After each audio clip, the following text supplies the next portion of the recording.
why do you think people spend on luxury but they hesitate when it comes to their health? Well, they are foolish. You might have 99 problems in life, but when you fall sick, you have just one problem. That luxury goes for a toss, and then you are running after your health. You better make sure कि आप अपने health का ध्यान रखो, because health है तो wealth है, और wealth है तो luxury है. According to you, what are a few things that people should do? Where should they put their money? Like insurance एक हो गया. What else is there that? Well, health में इन्वेस्ट करने का मतलब ये नहीं कि आप इंश्योरेंस के लिए, इंश्योरेंस तो आप इसलिए कर रहे हो कि खुदा ना खास्ता आपको कुछ हो गया, तो आप हेल्थ की सबसे बड़ी टिप मैं यही देना चाहूंगा कि you should eat the right diet, do regular exercise and prioritise your sleep, because sleep जो है ना एक माशुका की तरह है. अगर आपने उसका ध्यान रखा तो आपके साथ चिपक के रहेगी, लेकिन अगर आपने उसको निग्लेक्ट किया ना, रूट के चले जाएगी, फिर वापस नहीं आएगी. So you spoke about food. So amongst these three advices that you gave, would you say कि spending money or investing money into a good nutritionist या फिर एक trainer हो गया or someone who can guide you along these things, people see it as an expense. Would you call it an investment? Definitely an investment to stay healthy. You know, people sometimes, I'm afraid, are penny wise pound foolish. वो जैसा आपने बोला कि luxury car ले लेंगे, luxury घर ले लेंगे, एक डाइटिशियन रखने के लिए सोचते हैं या एक डॉक्टर को मिलने को सोचते हैं कि भाई इसको मैं पूछूंगा तो मेरे पैसे चले जाएंगे. अरे भाई, आपके पास, जैसे मैंने पहले बताया कि अगर वो डाइटिशियन ने आपको गाइड किया कि आपको ये खाना है आपके हेल्थ के हिसाब से, आपके बॉडी स्ट्रक्चर के हिसाब से, बहुत फर्क पड़ेगा. मैं सिर्फ वापस मेरा एग्जाम्पल देता हूँ. जिंदाल में जब मैं जाता था, मैं गया था मेरा माइग्रेन प्रॉब्लम की वजह से, बट वहां पे मैं इतनी सारी अच्छी चीजें सीख कर आया कि क्या टाइम पे खाना क्या ट्रिगर करता है माइग्रेन, उसको अवॉइड करना, कितने बजे सोना, कितने बजे उठना, एक्सरसाइज करना, ये चीजें मुझे तो फायदा कर गए और मेरे बच्चों को. आज देखो मेरे बच्चे माशाल्लाह मेरे से ज्यादा फिट है, बिकॉज जब वो गए थे ओबेस थे, तो उन्होंने जिंदाल में जाके देखा कि छोटे छोटे बच्चे जो 18-20 साल के बच्चे 120-130 किलो के थे, वहां जाने के बाद उन्हें एहसास हुआ कि नहीं, अगर हेल्थ है सब कुछ अच्छा है. Right. Along this topic, I feel like if there is one thing जो बहुत common हो गया आजकल, it is illnesses like diabetes. लोग डॉक्टर के पास तब जाते हैं जब ऐसा कुछ हो जाता है. Why do you think इतना वो बढ़ रहा है? I feel मेजर रीजन यही है कि जिस तरह भी मैं और आप कुर्सी पे बैठे हैं, पूरा टाइम कुर्सी पे बैठे हैं, कुछ हिल नहीं रहे, एक्सरसाइज नहीं कर रहे. पूरा दिन अगर आप टिक्की बैठा के रखोगे अपनी कुर्सी पे और एक्सरसाइज नहीं करोगे तो डायबिटीज होना ही है. करेक्ट. एक्सरसाइज करना है, मूवमेंट करना है. 15-20 मिनट भी आपने एक्सरसाइज कर लिया, वो चाहे रनिंग हो गया, साइकिलिंग हो गई, स्विमिंग हो गया, योगा हो गया, जो आपको पसंद है, वॉक हो गया, एक्सरसाइज करना बहुत जरूरी है. खाली मीठा खाते रहोगे, कार्ब्स खाते रहोगे, डायबिटीज भी फाइनली जानता है कि मुझे उधर जाके चिपक जाना है, वो बी के जैसे जो हिलता नहीं अपने लाइफ से. One of the reasons is having the wrong diet as carbs, sweets and no exercise. That is causing diabetes, I'm afraid. And diabetes is such a disease which leads to many other diseases.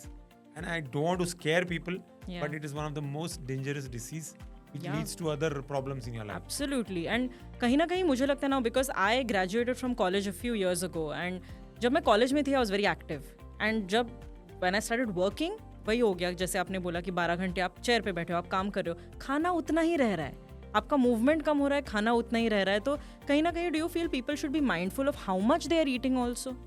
Yes, with as you need to understand कि आपको कितना खाना है. Yes, मैं ये नहीं बोल रहा कि खाना कम खाओ, पेट में जितनी भूख है उससे एक निवाला अगर आप कम खाओगे ना, यकीन मानो अच्छा लगेगा.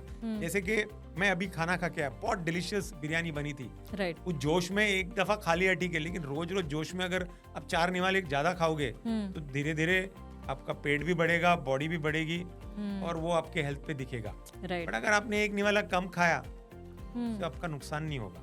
इंडियन डाइट में हम दाल, चावल, सब्जी, रोटी खाते हैं, लेकिन उसमें अगर आपने थोड़ा सा एक प्रोटीन ऐड कर दिया या सैलेड ऐड कर दिया, trust me salad is very good, because उसमें फाइबर इतना अच्छा होता है. आप सुबह में जब उठते हो मेक श्योर करो कि 2 ग्लास गर्म पानी पियो. एक तो आपको एंटी एजिंग से बचाएगा, और मैं एक्सपीरियंस से बात कर रहा हूँ कि आप गर्म पानी 2 ग्लास पियो, नॉट टू हॉट, ल्यूकवार्म पियो, बट 2 ग्लास पानी पियो. अब पहले तो हल्के हो जाएंगे, when you will pass bowl and then have your breakfast. If you are having a breakfast and then going for the nature's call, that is not healthy. That's absolutely unhealthy. And that will only come with practice. I know we all get habituated कि हमारा एक routine बन जाता है. एक बार आप आदत बना लो कि आपने सुबह में उठ के पानी पिया, थोड़ा एक्सरसाइज किया, अपने आप आपको बाउल मोमेंट आएगा. आप देखना आपको कितना हल्का लगेगा. ब्रेकफास्ट करने में मजा आएगा. ब्रेकफास्ट लोग कहते हैं eat breakfast like a king, but अगर आपका बाउल फुल है लाइक अ किंग नहीं खा पाओगे. And was this something that you changed after you went to Jindal? Oh yes, again it came with experience and time. ऐसे नहीं कि मैं माँ के पेट से सीख के आया था. With due respect, if you know कि इस चीज से आपका फायदा हुआ है तो फॉलो करो. And I feel very uneasy if I have my breakfast without my bowel movement. And ऊपर वाले का शुक्र है मैं कभी कॉन्स्टिपेटेड होता नहीं, क्योंकि मैं बहुत सारा पानी पीता हूँ, बहुत सारा फाइबर खाता हूँ और एक्सरसाइज करता हूँ. तो मेरा सुबह में जब उठता हूँ, बाथरूम गया, पेट खाली, और उसके बाद ब्रेकफास्ट करने का अलग ही मजा है. एंड इसके वजह से डू यू फील कि आप at the age of 54 you are much fitter than you were at in your 30s? I think you had mentioned. Yes, I can say that with conviction. जब मैं 30-35 साल का था, I used to look much more older. Now I feel, I believe I am growing younger by age. Yes, अभी मैं example दे रहा हूँ. अभी ये मैंगो का सीजन है, मैं दबा के मैंगो खा रहा हूँ, इसकी वजह से मेरा थोड़ा सा पेट आ रहा है. I have realised it, but इसको मैं अगस्त में ठीक कर दूंगा जिंदाल जाके, और पेट शेप में आ जाएगा.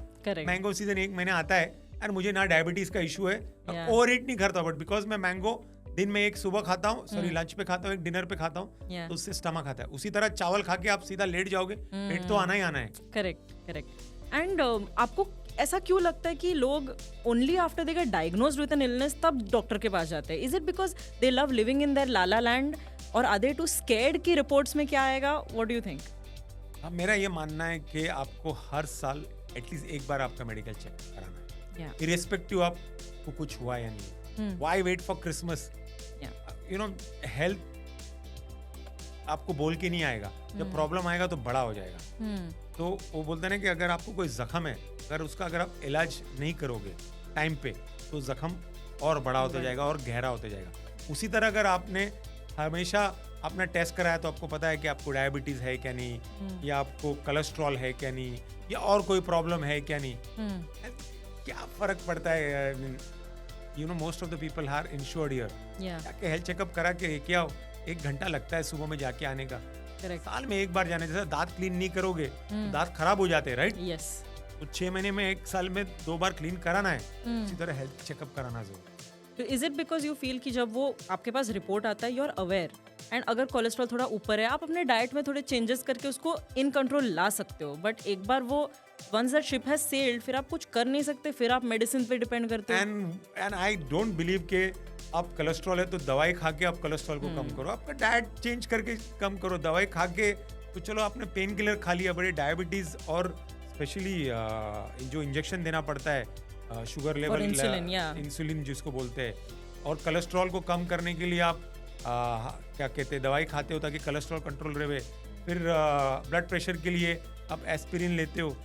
ये सब आपको करना ही नहीं है अगर आपने अपना ध्यान पहले से रखा कि दवाई सब 1-2 का 4 हो जाएगा. करेक्ट. तो आपको लगता है कि people are focusing too much on treatment and prevention पे ध्यान ही नहीं दे रहे? There is a saying, prevention is better than cure.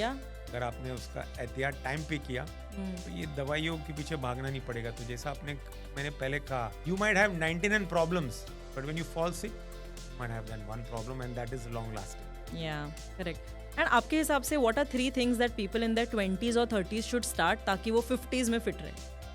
मेरे हिसाब से 3 चीज मैं 22 to 25 के एडल्ट्स को ये एडवाइस दूंगा कि सबसे पहले आप राइट डाइट लो, एक्सरसाइज कॉम्प्रोमाइज नहीं करो. मोस्ट इम्पोर्टेंट आपका स्लीप का ध्यान, बिकॉज जब हम 25-30 के होते हैं ना, हम मेहनत करते अच्छी बात है, बट टाइम पे खाओ. इमेजिन करो आप रात में लेट खाते हो, कहाँ से खाना हजम होएगा?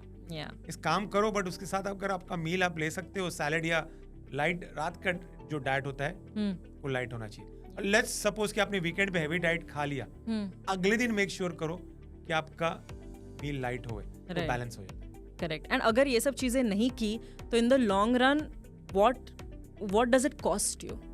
अगर आप ये प्रिवेंशन नहीं लोगे ना, आपकी क्वालिटी ऑफ लाइफ गिरती जाएगी, आपके मेडिकल बिल्स बढ़ते जाएंगे. मेरे एज पे जब मैं देखता हूँ, मुझे अफसोस होता है कि बहुत सारे लोग जो मेरे एज ग्रुप में है तो काफी बड़े लगते हैं. I am not body shaming them और Correct. just that I feel they are not healthy, and I am proud and I am privileged that I made sure that I took that decision at the right time. Yeah. अगर मैं नहीं लिया होता तो शायद मैं भी वही कश्ती में सैर करता.